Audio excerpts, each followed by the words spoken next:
Assalamualaikum warahmatullahi wabarakatuh. Salam sejahtera bagi kita semua. Yang saya hormati Bapak dan Ibu Asesor Penilai Pernyataan Diri Dosen dalam rangkaian sertifikasi dosen. Perkenalkan, saya Ade Hilman Juhaini SP, MP, dosen tetap pada program studi Sarjana Agroteknologi Fakultas Pertanian Universitas Siliwangi. Pada kesempatan ini, perkenankan saya memaparkan rancangan pembelajaran untuk mata kuliah Teknologi Pertanian Organik. Mata kuliah ini merupakan mata kuliah wajib yang disajikan pada semester 4 dengan bobot 3 SKS yang terdiri atas 2 SKS teori dan 1 SKS praktikum. Sebagai syarat untuk mengikuti kelas ini, mahasiswa diwajibkan telah lulus mata kuliah prasyarat, yakni dasar agronomi. Mata kuliah ini dirancang untuk membangun pemahaman mahasiswa mengenai prinsip dan sistem pertanian organik, pengelolaan tanah berkelanjutan, teknologi pupuk organik, sistem pengendalian hama terpadu atau PHT, hingga standarisasi dan sertifikasi produk organik. Melalui pembelajaran ini, mahasiswa diharapkan mampu menerapkan secara terintegrasi ilmu agronomi dan perlindungan tanaman yang berorientasi pada efektivitas, kualitas, dan keberlanjutan sumber daya sesuai dengan praktik pertanian yang baik. Rancangan pembelajaran yang saya susun mengacu pada pendekatan konstruktivisme. Aktivitas belajar mengajar dilaksanakan melalui ceramah, diskusi, presentasi mahasiswa, serta praktikum untuk menguatkan aspek psikomotorik mahasiswa. Terkait dengan evaluasi hasil belajar, komposisi penilaian disusun secara komprehensif yang terdiri atas 6 komponen utama.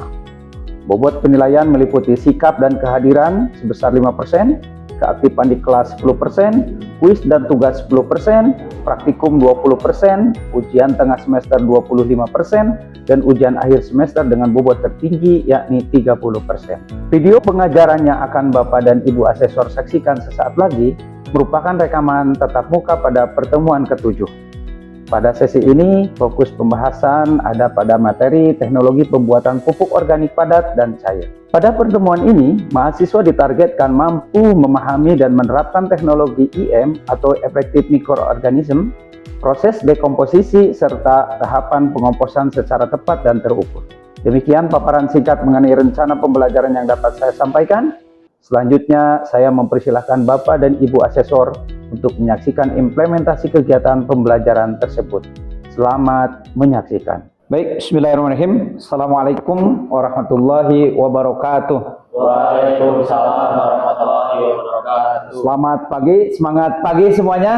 Selamat pagi. Harus semangat ya, karena kita mengawali dengan kebaikan, insya Allah segala apa yang nanti disampaikan mudah diterima oleh kita ya. Alhamdulillah. Baik, pada kesempatan yang berbahagia ini, alhamdulillah kita diberikan kesehatan, kenikmatan sehingga bisa berkumpul dan bertatap muka kembali dalam acara perkuliahan ya, memasuki di pertemuan ke-7. Setelah sebelumnya di pertemuan 5 dan ke-6 membahas materi manfaat pupuk organik gitu ya. Nah, namun sebelum mengawali perkuliahan ini, untuk kelancaran dan keberkahan, dipersilahkan untuk berdoa sesuai dengan kepercayaan masing-masing. Berdoa dimulai. Doa selesai. Baik, terima kasih atas kesempatannya. Kita lanjut dulu ya. Mata kuliah ini disampaikan nanti dengan judul yang tadi sebelumnya saya sampaikan. Materi yang akan disampaikan tentang teknologi pembuatan pupuk organik padat dan cair, di mana subjek PMK-nya ini mahasiswa nanti mampu memahami dan menerapkan teknologi pembuatan pupuk organik padat maupun cair ya. Dan nanti pada penerapannya ada pada praktikum ya. Sebelumnya kita mereview atau mengulas pertemuan sebelumnya, materi tentang manfaat pupuk organik. Nah, kasusnya di masyarakat nih, Anda mengetahui banyak petani yang membuat pupuk organik, bahannya sama gitu ya, bahannya sama, tetapi pada hasilnya atau kualitasnya itu berbeda. Nah, itu kira-kira kenapa menurut saudara? Itu mengulas ya, mengulas materi sebelumnya. Kira-kira ada yang mau menjawab sebelum saya lanjut? Ya boleh. Siapa namanya? Nata Pak. Boleh. Kira-kira itu kenapa? Izin menjawab Pak sebelumnya. Kebetulan pada pertemuan sebelumnya saya itu telah meresum beberapa penyampaian dari Bapak, yang dimana kualitas pupuk organik ini tidak hanya ditentukan oleh bahan bakunya, tetapi juga oleh proses pembuatannya, yang dimana faktor-faktor seperti komposisi bahan serta rasio kelembaban dan suhu fermentasi ini, dan penggunaan bioaktivator lama fermentasi dan proses pematangan yang sangat mempengaruhi kualitas pupuk ini tersebut, Pak. Jadi apabila proses tersebut tidak dilakukan dengan benar, pupuk yang dihasilkan memiliki kandungan hara rendah dan belum matang, itu bahkan masih mengandung senyawa yang dapat menghambat pertumbuhan tanaman. Nah, oleh karena itu, teknologi dari pembuatan pupuk organik ini sangat menentukan mutu produk akhir, Pak. Mungkin. Baik, bagus. Terima kasih jawabannya ya. Jadi bahan saja tidak cukup, ada proses dan tahapannya. Dan nanti lebih jelasnya akan kita paparkan gitu ya, mengenai lebih dalam. Kemarin hanya sebatas manfaatnya saja ya dijelaskan. Kemudian kalau Anda disuruh untuk memilih gitu ya, misal membuat pupuk organiknya itu dari limbah pertanian ataupun limbah rumah tangga atau kotoran hewan atau dan lainnya, kira-kira Anda akan meraciknya seperti apa atau memilih yang mana dan mengapa kira-kira? Siapa? Ada yang mau menjawab terlebih dahulu? Ya boleh. Siapa namanya? Baik, perkenalkan nama saya Iris Mayanti. Izin Boleh. menjawab, Pak. Jadi ketika saya untuk diminta membuat pupuk organik, tentunya saya ini akan memilih campuran dari jerami, daun-daunan dan juga kotoran sapi. Karena jerami dan daun ini merupakan sumber karbon, sedangkan kotoran sapi merupakan sumber nitrogen. Kombinasi tersebut tentunya dapat menghasilkan rasio yang mendukung aktivitas mikroorganisme, sehingga proses dekomposisi berlangsung lebih cepat dan menghasilkan pupuk yang berkualitas. Seperti itu, Pak. Oke, bagus ya. Jadi ada campuran yang proporsional ya. Jadi ketika membuat pupuk itu adanya jerami saja, apakah bisa? Ya bisa, tapi butuh proses yang sangat lama gitu ya. Harus ada istilahnya itu CN rasionya harus ideal. Nanti yang akan kita ulas berikutnya ya. Itu mereview materi yang sebelumnya ya. Kita lanjut. Dan ini juga saya sampaikan penguatan apa itu pupuk organik. Pupuk organik ini adalah pupuk yang berasal dari bahan-bahan alami berupa sisa tanaman, baik itu limbah pertanian, limbah rumah tangga, limbah ternak ya, yang melalui proses fermentasi itu ya, bahan organiknya itu ya, dan melalui proses dekomposisi. Namun detailnya nanti ada di tahapan-tahapannya. Itulah pentingnya mengapa harus ada teknologi ya. Teknologi itu kan istilahnya bisa mempermudah kita gitu ya. Tetapi tentunya teknologi itu tidak untuk menyulitkan. Yang kita terapkan adalah teknologi tepat guna yang bisa dimanfaatkan di masyarakat. Yang sudah tentu pertanian ini khususnya di pupuk organik di masyarakat ini sangat dibutuhkan. Apalagi nanti ini di semester berapa nih? Ke depan pasti akan melakukan KKN ya. Dan ini sangat dibutuhkan gitu, oleh masyarakat.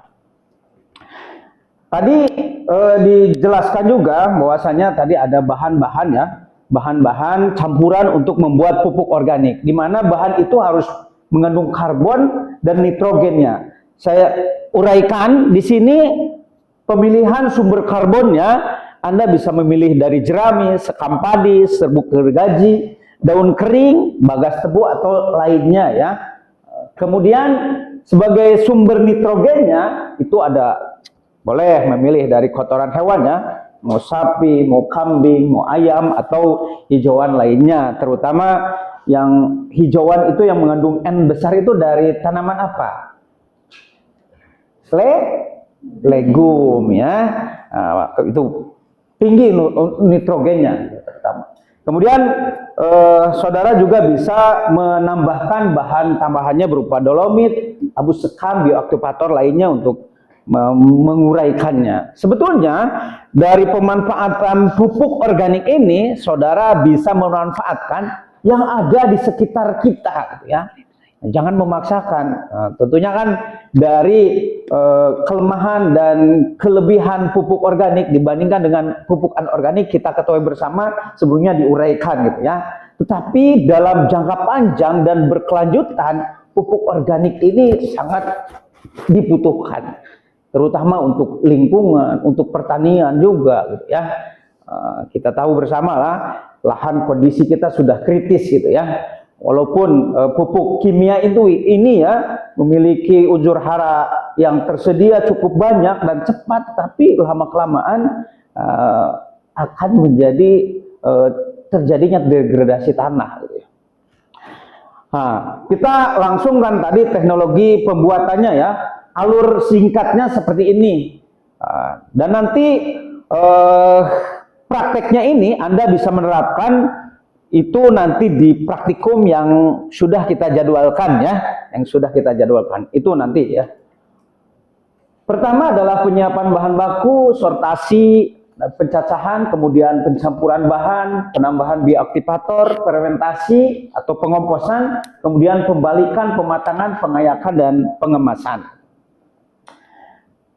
Kemudian tadi ya secara singkatnya, secara detailnya pengumpulan bahan baku ini kegiatannya adalah mengumpulkan bahan organik, memisahkan bahan organik, anorganiknya itu dipisahkan, jangan sampai ada kaca bling gitu ya, atau plastik dan lainnya. Tidak dikatakan organik kalau ada masih bahan-bahan sintetis atau kimia seperti itu ya.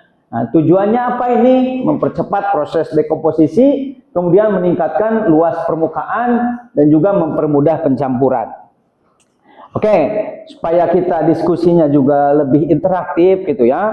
Nanti saudara juga diperbolehkan untuk bertanya ketika saya menyampaikan atau nanti di akhir juga mangga gitu ya. Di sini ada pencampuran bahan tambahan, bahannya ini dari kohe sapi, sekitar persentasenya 50%, kemudian jeraminya 30%, sekam 15%, dolomit 5%. Parameter pentingnya adalah bagaimana rasio CN-nya itu ya, rasio CN-nya itu idealnya itu di sekitar 20 sampai 25 banding 1. Kemudian kelembaban juga harus dijaga 50 sampai 60%.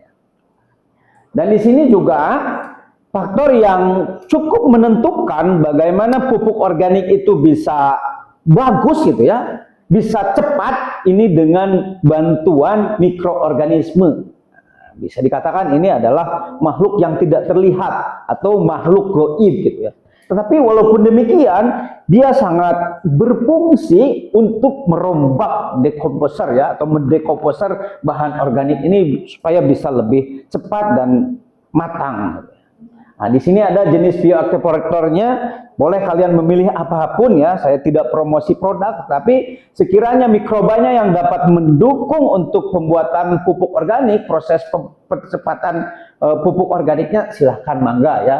Mau MBO, mau M4, mau bikin mol gitu ya, mau ME juga mangga. Nanti kita dalam pelaksanaannya praktikum akan mencoba membuat ME, mikroorganisme efektif ya. Itu kalian bisa, tidak ada yang dirahasiakan. Nanti kalian akan bisa membuatnya gitu ya. Fungsinya untuk apa? Mempercepat penguraian bahan organik, menghilangkan bau dan meningkatkan kualitas pupuk gitu ya. Kemudian dalam pengelolaan selama fermentasi itu jangan lupa untuk membalikan gitu ya. Kalau rajin 3 kali sehari, kalau agak malas gitu ya bisa di 5 sampai 7 hari gitu ya. Mangga gitu. Kemudian dilakukan monitoring juga menggunakan alat ya, suhunya, kelembabannya, baunya, warna bahannya juga. Tujuannya untuk menambah oksigen, menjaga suhu dan meratakan dekomposisinya. Kira-kira seperti itu ya. Kemudian ciri-ciri pupuk organik yang sudah matang, tadi setelah melalui proses dilalui, warnanya coklat kehitaman, kemudian tidak berbau menyengat, teksturnya remah, suhu mendekati suhu lingkungan, bahan asalnya sulit dikenali. Ini tuh kotoran domba kan bulat-bulat ya. Nanti kalau sudah jadi itu, oh ini teh kok sudah tidak dikenali lagi. Awalnya kita membuat dari bahannya daun, daunnya sudah tidak terlihat daun lagi, malah seperti pasir saja seperti itu dan remah gitu ya. Kemudian kalau dicek pH-nya itu sekitar 6 sampai 8. CN rasionya tadi dicek gitu ya. Silahkan barangkali sebelum dilanjutkan ada yang perlu ditanyakan dulu untuk diskusi. Silahkan Bang. Bapak izin bertanya, kan idealnya itu untuk pengomposan CN rasionya sekitar 20 sampai 25 banding 1. Nah, kenapa itu bisa disebut ideal gitu? Terus kalau misalnya terlalu tinggi atau terlalu rendah itu bagaimana? Ya, kenapa itu harus disesuaikan? Karena dalam kondisi CN rasio di 20 sampai 25 ini, proses perbanyakan mikrobanya itu cukup baik gitu ya untuk perkembangannya gitu ya. Ketika CN rasionya tinggi, maka proses pembuatan pupuknya ini menjadi lama gitu ya. Menjadi lama, dan ketika rendah ini justru akan terjadi proses pembusukan seperti itu ya. Jadi memang harus dipastikan CN rasionya ideal supaya pupuk organiknya ini bagus ya. Dilanjut dulu ya. Di sini ketika proses sudah dilakukan tadi ya, pupuknya sudah matang, maka dilakukan pengayakan dan pengemasan ya. Ini kita bisa menghasilkan pupuk sendiri gitu ya. Kalau sudah tadi tahapan-tahapannya, bahannya, presentasinya sudah kita lakukan dengan baik, pengomposannya dilakukan dengan baik, maka kita sudah bahkan bisa menciptakan peluang usaha didapatkan dari bahan organik yang ada di lingkungan sekitar kita. Ini ya yang sudah jadinya seperti ini. Kemudian bahan baku pupuk organik cair. Kita lanjut ke organik cairnya ya.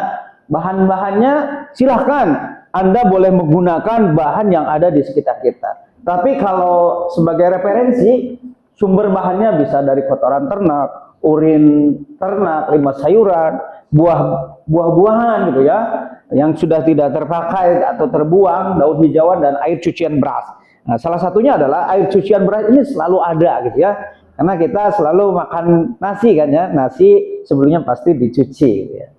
Kemudian bahan pendukungnya molase untuk membantu perbanyakan mikroba, kemudian bioaktivator dan juga air bersih juga sangat ini. Ini alurnya seperti biasa ya. Nah, alurnya secara singkatnya seperti ini. Nah, persiapan dan pencampuran bahan POC-nya kalau mau sesuai ketentuan prosedurnya bisa lakukan Anda seperti ini dan memanfaatkan bahan yang ada. Misal limbah sayurannya sekian 20 kilo, airnya, molasenya, dan semuanya prosesnya ini dilakukan supaya mempercepat itu bisa dicacah terlebih dahulu ya, dicampur supaya merata. Nah, ini fermentasi juga dilakukan ya. Kondisi fermentasinya, wadahnya ini harus tertutup, kondisinya anaerob. Nah, kalau tadi dalam proses pembuatan pupuk padat itu aerob. Kalau ini anaerob. Nah, sehingga di sini ada faktor yang menentukan juga jenis mikrobanya. Mikroba yang digunakan itu apakah yang adaptif dengan anaerob atau aerob, atau yang bisa dua-duanya. Silahkan gitu ya. Nah, ini indikasi fermentasinya berhasil, biasanya aromanya asam manis ya, bau tape, tidak busuk dan tidak berjamur berlebihan. Setelah dianggap jadi gitu ya, nah, dilakukan penyaringan dan pengemasan seperti ini. Nah, itu ya sebelum di akhiri gitu ya bahasan kita kali ini, mudah-mudahan nanti pada prakteknya nanti sudah ada gambaran gitu ya, kalian bisa menerapkan itu.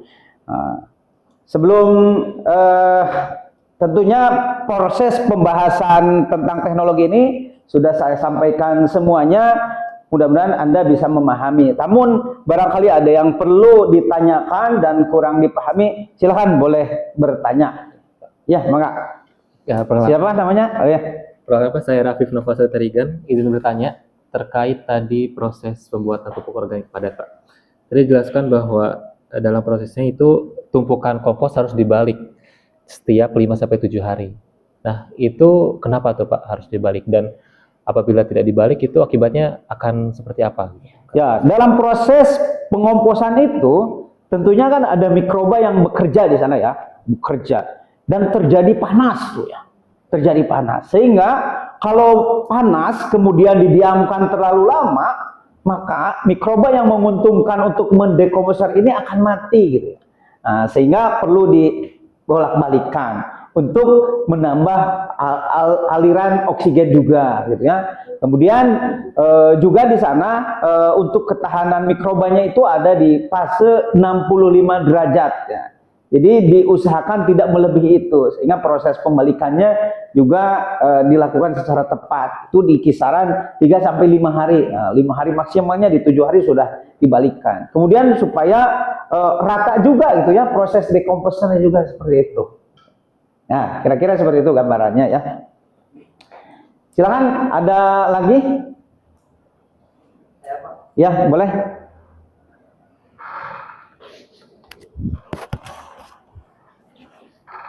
Baik, perkenalkan nama saya Ripan, Pak. Saya mau bertanya mengenai efektivitas dari aplikasi pupuk organik cair dan juga pupuk organik padat. Pada kondisi seperti apa itu pupuk organik cair lebih efektif digunakan di lapangan, serta apakah keduanya dapat diaplikasikan secara bersamaan gitu, Pak, dan juga lebih efektif mana jika dibandingkan antara keduanya tersebut? Ya, baik, ini efektif mana gitu ya. Sebetulnya ini dua-duanya bagus jika digunakan secara bersamaan. Karena fungsi pupuk organik sendiri itu bisa sebagai pembenah tanah atau kesuburan tanah, dan bisa untuk jangka panjang gitu ya. Namun demikian, apabila membutuhkan unsur hara yang ingin lebih cepat, apabila nanti proses pemberiannya melakukan penyiraman atau dengan foliar atau semprot, itu bisa dengan pupuk organik cair. Dan apabila ini dipadukan gitu ya, ini akan mencukupi unsur hara yang dibutuhkan oleh tanaman itu sendiri. Gitu ya. Jadi dua-duanya sangat efektif apabila digunakan tepat waktu juga gitu ya. Namun sebaiknya memang, apalagi pertaniannya menggunakan tanah, itu gunakan pupuk organik padat terlebih dahulu. Selanjutnya ketika proses pertumbuhan, kita berikan asupan nutrisi secara langsung, karena itu kalau POC bisa langsung diserap oleh tanaman. Itu ya kira-kira. Enggak, masih ada lagi? Ya, masih ada. Izin bertanya Pak, perkenalkan nama saya Muhammad Abdillah Gilani.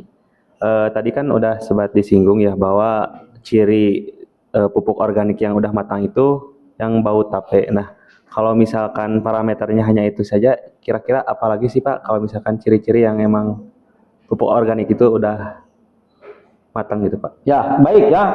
Pertanyaan yang cukup bagus ya. Terima kasih.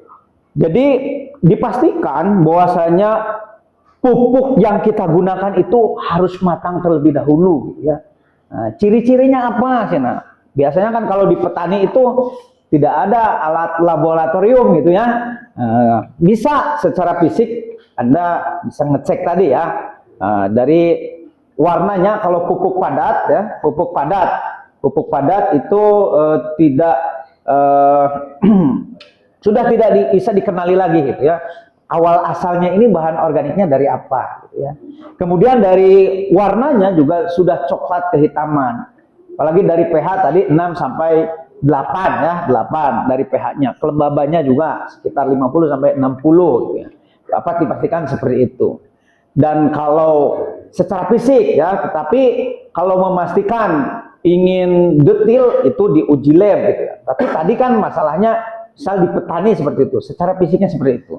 Dan sudah tidak berbau ya. Tadi kalau pupuk organik cair tidak berbau ya, dan bau tape seperti itu kalau pupuk organik cair. Tapi kalau pupuk padat nanti juga bisa dicek ke dalam gitu ya. Suhunya juga sudah suhu ruangan seperti itu. Kira-kira seperti itu ya. Nah, bisa dikenali secara fisiknya seperti itu. Masih ada lagi?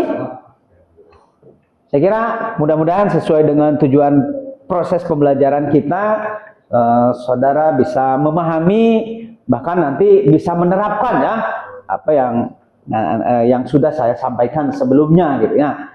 Dan ada sesinya nanti, sesi praktikum, nanti dijelaskan secara detail kembali.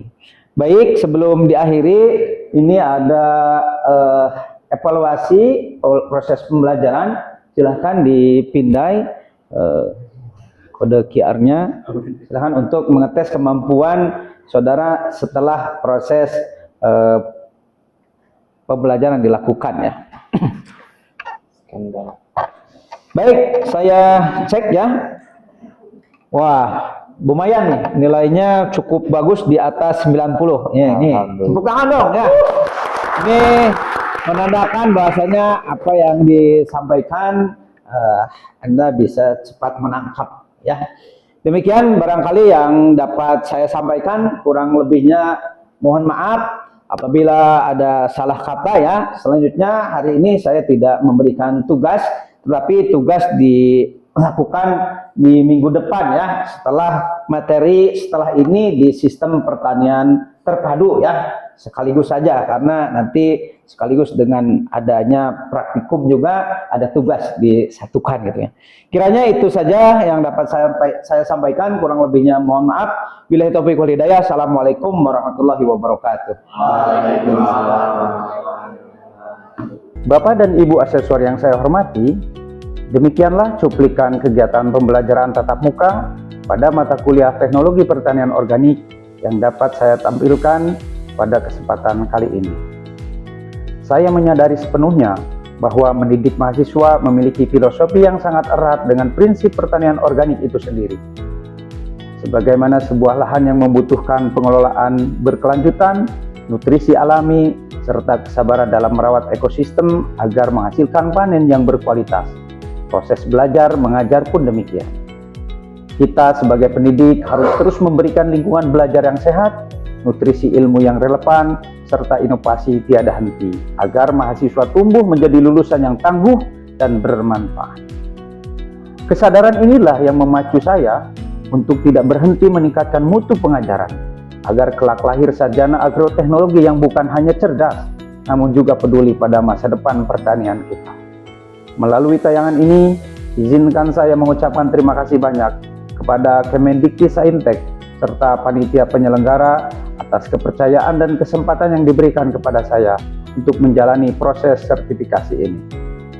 Rasa terima kasih yang mendalam juga saya sampaikan khusus pada Bapak dan Ibu asesor atas kesediaan, ketelitian, serta waktu berharga yang diluangkan untuk mengevaluasi video ini. Sebagai manusia biasa yang terus belajar, saya memohon maaf apabila masih terdapat hal-hal yang kurang maksimal, baik dalam cara saya menyampaikan materi ataupun dalam pengemasan video ini. Semoga seluruh paparan ini dapat diterima dengan baik dan memenuhi ekspektasi penilaian, serta mampu menjadi bukti nyata kecintaan dan dedikasi saya pada dunia pengajaran di Universitas Siliwangi. Akhir kata, terima kasih. Wassalamualaikum warahmatullahi wabarakatuh.